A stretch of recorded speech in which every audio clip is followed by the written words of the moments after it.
Hello guys, আসসালামু আলাইকুম। সবাই কেমন আছেন? আপনাদের দোয়া ভালোবাসাতে আলহামদুলিল্লাহ আমিও ভালো আছি। আজকে আপনাদের সাথে শেয়ার করব টাকি মাছের ভর্তা। এর জন্যই আগে টাকি মাছগুলো ভালোভাবে ভেজে নিব।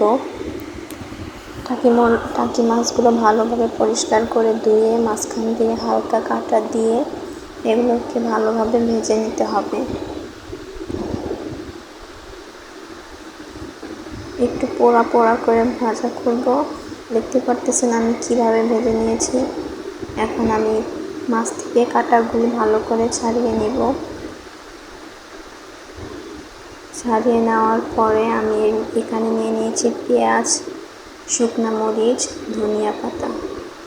অনেকে ধনিয়া পাতা খায় না, দিলে ভালো। আমার কাছে ভালো লাগে খেতে এইভাবে। মরিচগুলোকে ভালোভাবে ডলে নিতে হবে, একদম লাল লাল হয়ে যাবে পেঁয়াজগুলি। দেখেই জিভে জল এসে পড়তেছে।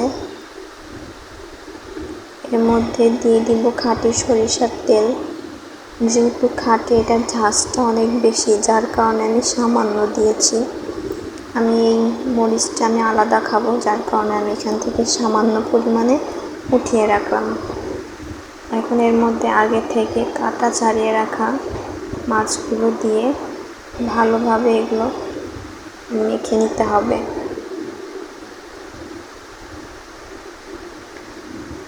দেখতে পারতেছেন আমি কিভাবে মাছগুলো মেখে নিয়েছি। অবশ্যই জানাবেন কার কার এইভাবে টাকি মাছ ভর্তা খেতে ভালো লাগে। আমার ভীষণ ভালো লাগে গরম ভাতের সাথে। ধন্যবাদ আমার ভিডিওটি দেখার জন্য। আসসালামু আলাইকুম।